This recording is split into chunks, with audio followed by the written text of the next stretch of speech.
So hello everybody and welcome to another video where we will be solving another question from JEE Advanced.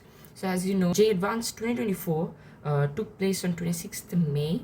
Okay, both the papers happened on the same day. Today we will not be doing maths, we'll be doing a physics, a question from physics.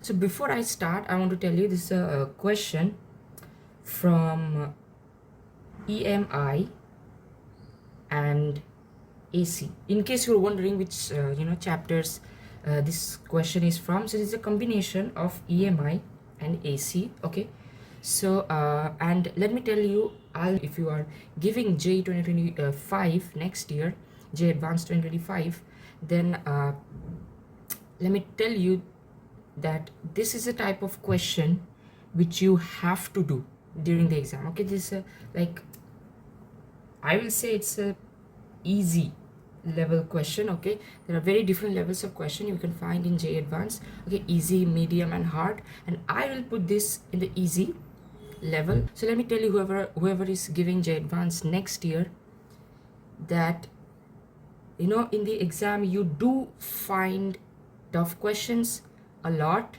medium questions a lot, but there are also several number of easy questions as well. So when you're giving the exam, you must solve the easy questions first.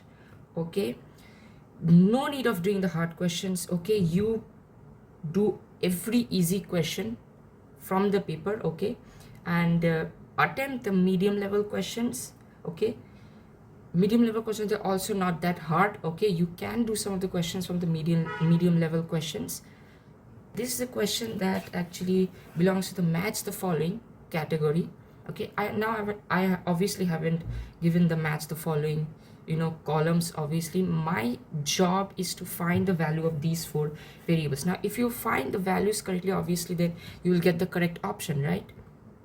So let us just jump into the solution. Okay, now we are told that initially, so this is a circuit. As you can see, this is a capacitor. As you know, this is a inductor. Okay, this is the two switch, this is a resistor, and this is a battery. Now what is given is, first K1 and K2 both are open. Okay, then K1 is closed. Okay, it is closed first. Now when it is closed, it is given I1 current in lower circuit immediately after closing. Okay, now I1 is the current that is flowing inside this circuit immediately after closing K1. Now there is an inductor present here. Okay, now there is no connection with the upper circuit because K2 is not closed. Now when the K1 is closed, what will happen is this inductor will try to put a voltage, okay, in the opposite direction to the current. Okay, the current will increase slowly. Okay, and what will be the equation? You definitely have learned this equation if you have studied EMI. Now if you haven't studied the chapter, no point watching this video. Okay, you go and study the chapter. Okay, then watch this video. Okay, now the equation is given by the current that in this circuit will be given by I equals to I naught.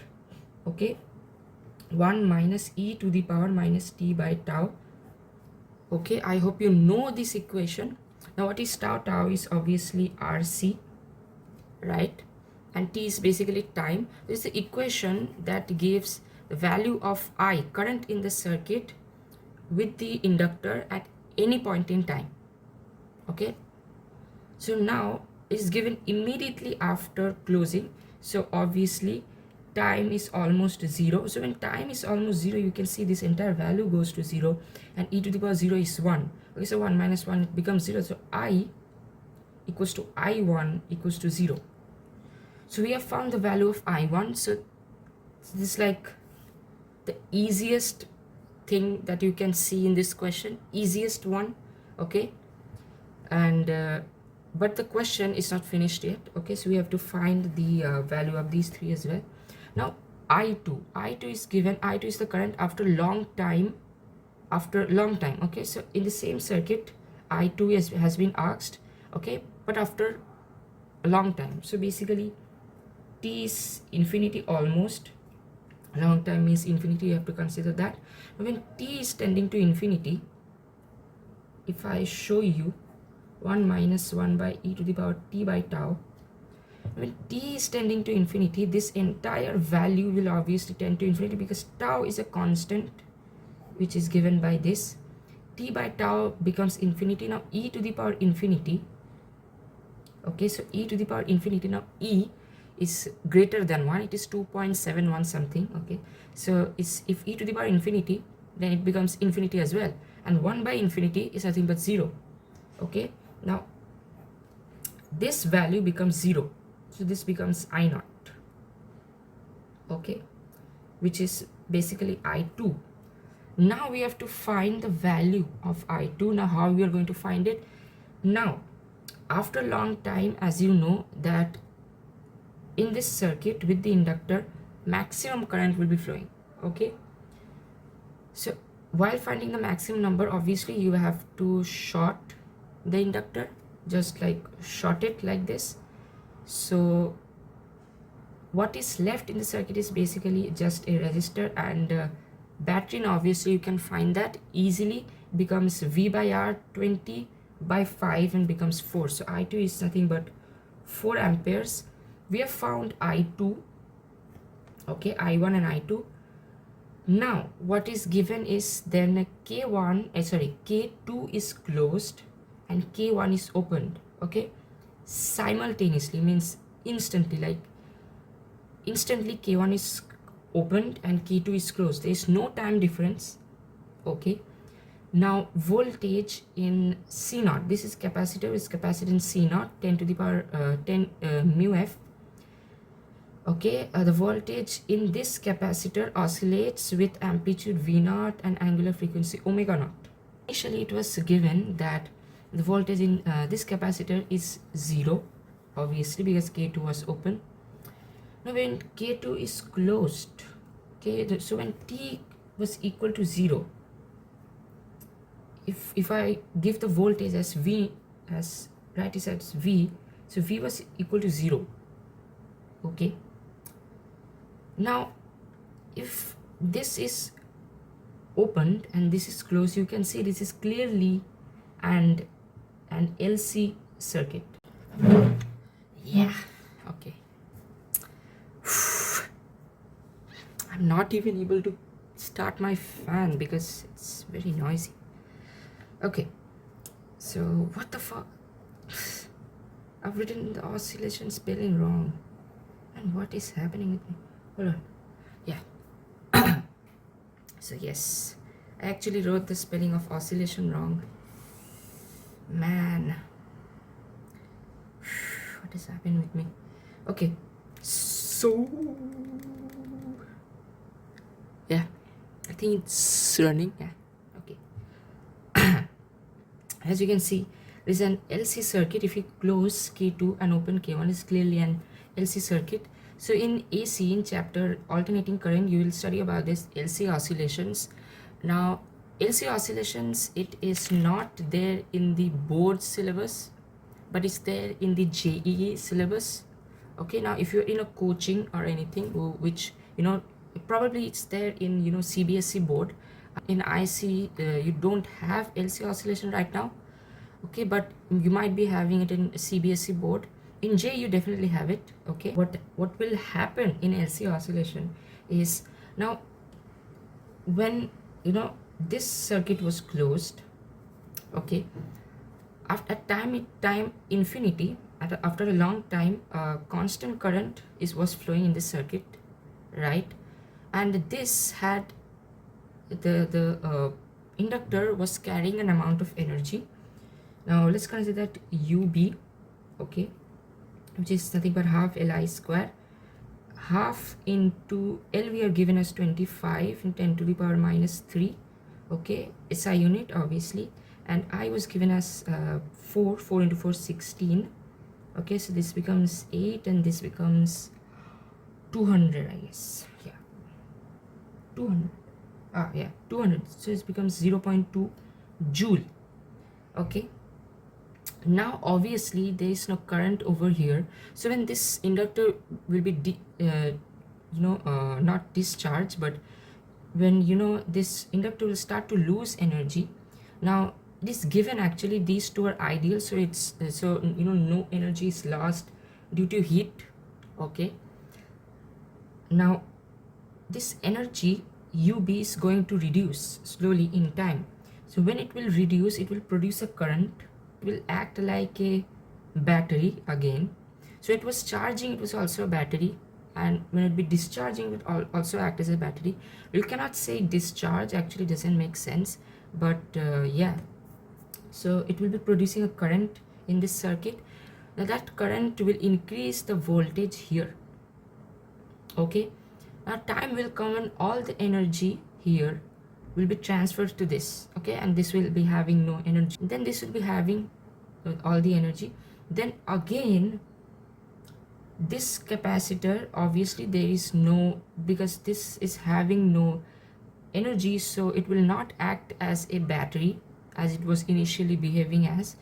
Then this will be a discharging circuit for the capacitance, and it will start to discharge. Then again a current will be flowing, and then all the energy will be shifted to this, and again that same thing will happen, all the energy is shifted to this. So this is an oscillation thing that is happening continuously at a very small time. V can be written as V naught into sine omega t. Okay, no, before I talk about this, actually it can be cos or it can be sine, anything. Okay, how to decide whether it can be sine or cos? Simply, if you remember the sine curve or cos curve,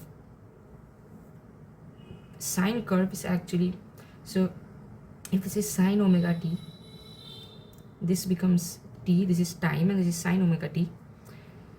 Now this graph will somewhat be like this. Yes, at t equals to 0, sine omega t is also 0. So we need to see when time was 0 for the second circuit. Okay, for this, when the second circuit was closed. Okay, so if we start a stopwatch at that time, then at t almost equal to 0, you can see the charge of C naught, voltage of C naught was 0. Okay, there was no voltage, obviously it is given in the question itself. So, and cos, if I talk about cos, it is somewhat like this. Okay, this is cos omega t, and this is time. So at t equals to 0, you can see clearly cos omega t is giving maximum value, which means at time equals to 0, if it was cos omega t, then at time is equal to 0, voltage would be maximum, which is V naught. And that is not true, because in the question it is given that it was not carrying any charge initially. Okay, so before closing K2, obviously. So it is clearly V equals to V naught sine omega t. Now omega t is nothing but omega naught. Angular frequency is given omega naught, so omega naught t. Now it is asked voltage in C naught, amplitude is amplitude V naught. Now V naught is the maximum value of V, which means sine omega t is giving us maximum value. Now when will V be equal to V naught? When this capacitor will be carrying its maximum voltage, when all the energy of this has been transferred to this. So the maximum energy in this inductor, it was, we found out 0.2 joule. Okay, now so what is the energy of a capacitor? We know that as half CV square or Q square by 2C, right? We don't need charge. Charge is not asked from us, so we'll be using half CV square. Obviously you have to see that. Okay, so half CV square becomes 0.2. We know C, okay, and we don't know V. We need to find V, so it becomes V naught. Obviously, when the voltage will be maximum, then the energy will be maximum. Okay, and we have also found the maximum energy that this capacitor will have, that is 0.2.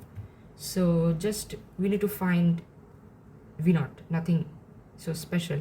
Okay, so it becomes 0.4 divided by capacitance. Capacitance is given as 10 into 10 to the power Why is it coming so big value? 10 to the power minus 6, yeah. It becomes 10 to the power minus 5.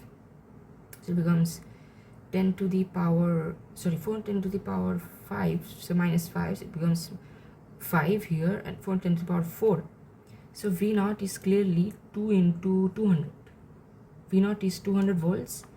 We found it out. Now we need to find omega naught.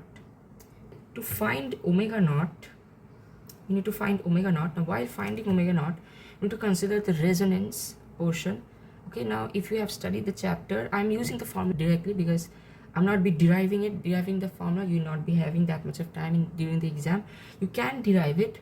Okay, you just need to equate half CV square and half Li square, and you have to differentiate that.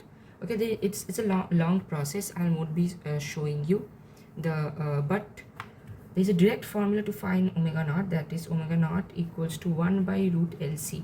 This is a condition for resonance. It's a condition for resonance. Okay, resonance in LC circuit. So L is given and C is given. Okay, L is given and C is given. So L is 25 and 10 to the power minus 3, and C is given as 10 into 10 to the power minus 6, right? So this becomes how much? 10 to the power minus 9, 10 to the power 8, so 10 to the power minus 8, right? So it becomes 1 by 5 and 10 to the power 8, so it becomes 10 to the power 4. Okay, means like 10,000, which becomes 2,000. Yes, 2,000, and yeah, that is the value. So we have found omega naught and we have found V naught. As you can see, we found all the values. Now it was a match the following question. So it was a single correct option. You are given a column, 2 columns. Obviously there are 4 or 5 in the second column, and in the left hand side column these values were asked. Okay, now you have to select the correct combination. Now yes, that's all you have to do. The main thing is, now during the exam, now the question is done. Now let me tell you, during the exam, most of the time you don't need to find all the values. You just need to find a few values, maybe 3 or 2, and you will get the correct answer. Okay, now most of the time you don't need to find all the values. Like for example, there is a question, some of the questions in maths, okay, or in physics, where the question is lengthy. Okay, question is lengthy, then in that case, sometimes, most of the time it happens that on finding 2 or 3 values you will get the correct option. Okay, so you don't need to find all the values and waste your time. I have found all the values because I am showing you the solution. It was it. So it was literally hardly a page. Okay, not even, yes, it's like exactly 1 page, not more than that. I've actually wasted a lot of space here, and it was a very easy question, the easiest question in JEE Advanced. Like, I am saying it's very easy. I'm saying it's very easy actually. So this is a kind of question you can easily get 4 marks, and this kind of question you have to do in the exam. You cannot miss, cannot make a mistake. Okay, now in tough level questions you may do it, but there are high chances of making a mistake, right? So yeah, that was the concept, and next video I'll be bringing another question from maths, and that will be a really tough question and very lengthy. It was a pretty easy question, and yeah, I just wanted to show it. So thank you for watching. I'll be meeting you in my next video. Yep, bye bye.